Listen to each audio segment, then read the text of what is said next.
Hello all. So recently I've been doing a lot of videos based on JRPGs and the best JRPGs in the genre, but in today's video I want to go through the best JRPGs of the modern era. Before I get into things, please do me a massive favour and like this video if you enjoy it, and subscribe for more JRPG and Nintendo Switch content. But without further ado, let's get into the video.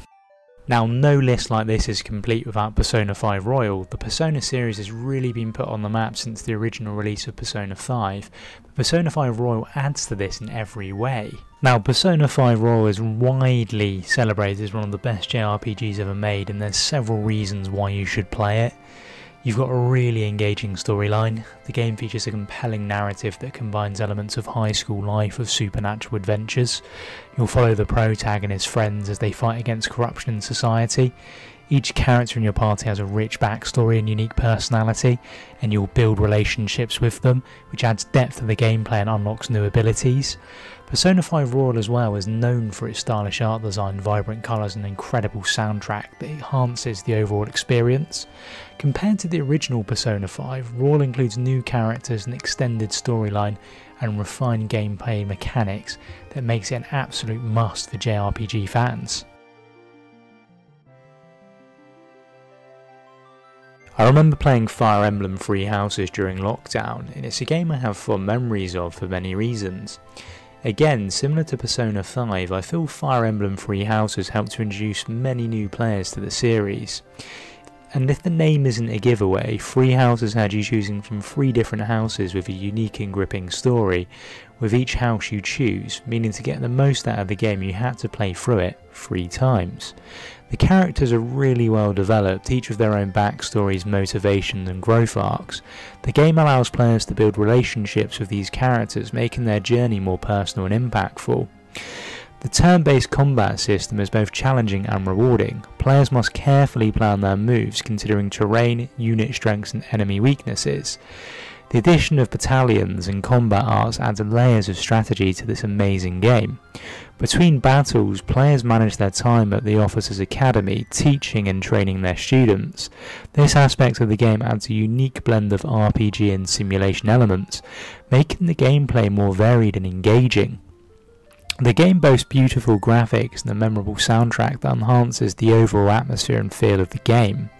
As I've previously mentioned, with multiple story paths and endings, the game encourages multiple playthroughs. Each house offers a different perspective of the overarching story, providing fresh experiences with each game playthrough. Overall, Fire Emblem Three Houses excels in combining a compelling story, very deep character development, strategic gameplay and immersive world building, making it a standout title on the Nintendo Switch, which I really cannot recommend enough if you want a modern JRPG which is fantastic and engaging. I could have chosen any of the Xenoblade Chronicles games, but I've gone with Xenoblade Chronicles 1's Definitive Edition for a few reasons. Firstly, Xenoblade Chronicles 1's combat is faster, more dynamic, chain attacks are strategic and all the mechanics matter in my opinion. Even against very late game bosses, you still try to reposition for positional arts, you still try to do the break, topple, stun combos, you still try to optimise your chain attacks just to ensure you give yourself the best chance in battle.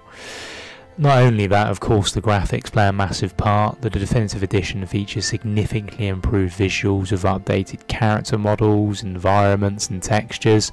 This makes the game just look better and feel more modern and visually appealing.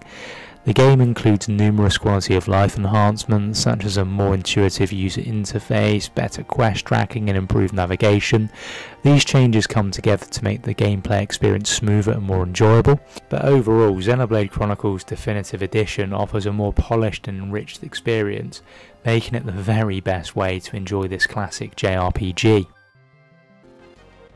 Now, this was one I was keeping an eye on for quite a while in its lead up to coming out, and I wasn't disappointed. Now, what sets it apart from other modern turn-based JRPGs is its combat system. The overdrive system in Chained Echoes adds a layer of depth to the combat that keeps it fresh and rewarding throughout the game. It draws heavy inspiration from classic JRPGs like Chrono Trigger, Final Fantasy VI and Xenogears, which resonates with fans of those games, but it goes above and beyond and really modernises the combat system in this modern JRPG. The game features a compelling narrative with unique events and witty interactions that keep players invested throughout their playtime. The game boasts colourful, detailed pixel art and a nostalgic soundtrack that enhances the overall experience and atmosphere of the game. Players really appreciate the well-developed characters and the rich, immersive world, but Chained Echoes successfully combines the charm of classic JRPGs with modern gameplay elements, making it a standout title in the JRPG genre that everyone should check out. This one really shocked me. I remember buying it a couple of years ago for my PS5 and I left it sealed on my shelf for at least 6 months before actually getting to it in my backlog. I can't believe I waited this long to actually play it. Tales of Arise has received widespread acclaim for several reasons. The game features a compelling narrative that tackles heavy themes like slavery, freedom and personal growth. The story is well paced and filled with emotional moments. What makes it feel like a really well designed modern JRPG is the dynamic combat system. The combat is action based and fluid, allowing players to switch between characters and use a variety of skills and abilities. This makes battles more exciting and more fresh. The game boasts stunning visuals with a unique art style that blends anime and realism. The environments are diverse and richly detailed, making exploration a joy to behold as you go through the game. The characters are well developed and relatable, each with their own backstories and growth throughout the game, and their interactions and relationships add depth to the overall narrative and experience of the game. The voice action is top notch in this, bringing the characters to life, and the soundtrack is memorable, enhancing the overall playing experience. Overall, Tales of Arise stands out due to a number of different factors, including its gripping story, engaging combat and beautiful world building, making it a must-play modern RPG for fans of JRPGs. Now, on to one of the most well-made modern yet old-style JRPGs ever made. Square has taken everything that makes a decent old school JRPG and enhanced everything to make an incredible modern turn-based JRPG. Now of course I am talking about Octopath Traveler 2, which has received a lot of praise for several key reasons. The sequel to Octopath Traveler 1 features more interconnected, engaging stories. The characters' narratives are better intertwined, making the overall plot more cohesive and immersive. Octopath Traveler 2 also introduces several quality of life enhancements, making the battle system a lot better. While the core combat mechanics remain similar, the sequel adds new features like latent power, which makes battles more dynamic and strategic. The world in Octopath Traveler 2 feels more alive and interactive. Characters can now interact with the environment and NPCs in more meaningful ways, adding more depth to the game. Overall, these enhancements contribute to a more polished and engaging experience, which makes Octopath Traveler 2 a standout sequel and a fantastic JRPG that everyone should play. Now, I'm a massive fan of Atlus and the Persona and Shin Megami Tensei series. Now, in recent years, the Persona series has taken over Shin Megami Tensei in popularity, so I wanted to shine some light on this fantastic series, and I feel Vengeance is the best way to enjoy this fantastic title. Vengeance is an expanded version of the original Shin Megami Tensei 5, featuring several key differences and additions. There's a new story path, Canon of Vengeance, that diverges from the original canon of creation. This new path introduces different plot developments and outcomes, focusing on new character, Lilith, and her group of demons. Vengeance includes new demons, guest characters and skills that are not present in the original game. There's also additional side quests and sub-quests providing more content and replayability. All the DLCs from the original game are here, such as a Goddess in Training and the Doctor's Last Wish, so it's definitely worth going for this version if you're thinking of checking out this fantastic title. This is another JRPG that really floored me in regards to how good it is. The Dragon Quest series over the years have formed many incredible entries, and Dragon Quest XI is another that can sit on the shelf next to the other classic entries. Not too unfamiliar with the other Dragon Quest games, what makes Dragon Quest so memorable and fantastic is its cast of likeable characters. The game offers a traditional JRPG narrative with a chosen hero, the Luminary, on a quest to save the world. While the story elements are familiar, the execution of this is exceptional, blending humour, emotion and engaging character arcs. As I mentioned, the cast of characters are well developed, each with unique personalities and fantastic backstories. Their interactions and growth throughout the game adds depth to the overall narrative. Dragon Quest XI still stays true to previous iterations with its turn-based combat, which is both strategic and accessible, with a variety of skills, spells and tactics to employ. The battles are visually dynamic and very satisfying, so it doesn't get old. The game world is also vast and filled with diverse locations to explore, from bustling towns to mysterious dungeons, and the open world design encourages exploration and discovery. Now, with a lengthy main story and numerous side quests and additional content in the definitive edition, there's plenty to keep players engaged for hours on end, and I highly recommend giving this one a go. Ys 8, in my opinion, is the best entry in the series, and that's for a number of different reasons. What makes it feel really modern is the stellar combat system. The combat in Ys 8 is fast-paced and fluid, with a focus on action and strategy. Players can switch between characters on the fly, each with their unique abilities and playstyles. The game encourages exploration with a beautifully designed world. Players can discover new areas, gather resources and build up a village of castaways, which adds depth to the overall gameplay. The music in Ys 8 is often highlighted as one of its strongest points, and to be honest, it's absolutely fantastic, the soundtrack, because it enhances the overall experience, making battles and exploration even more immersive.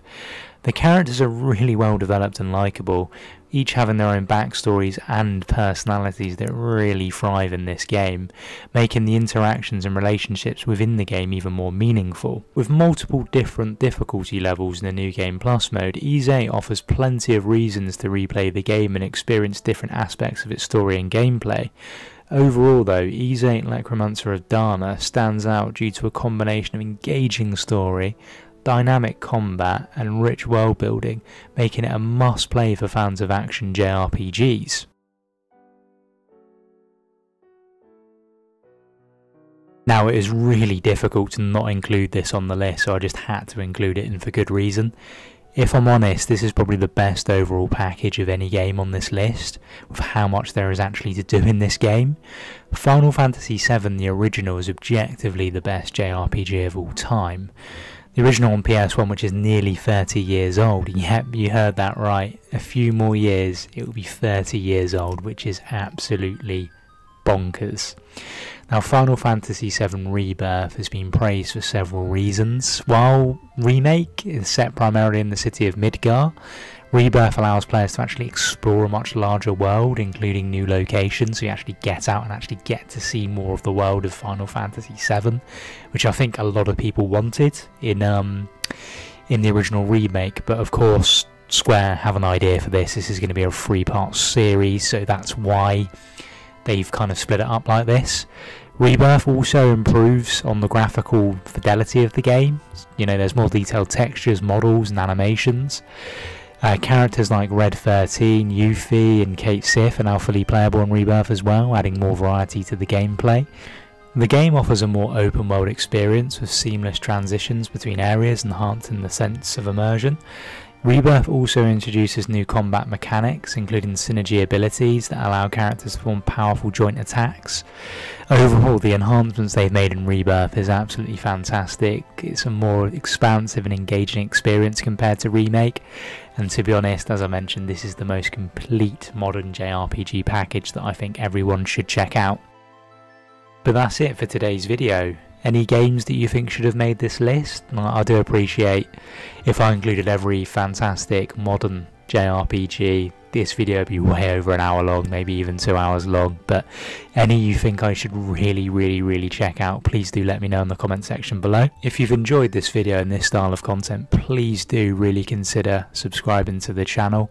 It'd really help my small channel to grow, and I'm just continuing to add more videos every week when I can, when I do have spare time. But until next time, I'll see you later.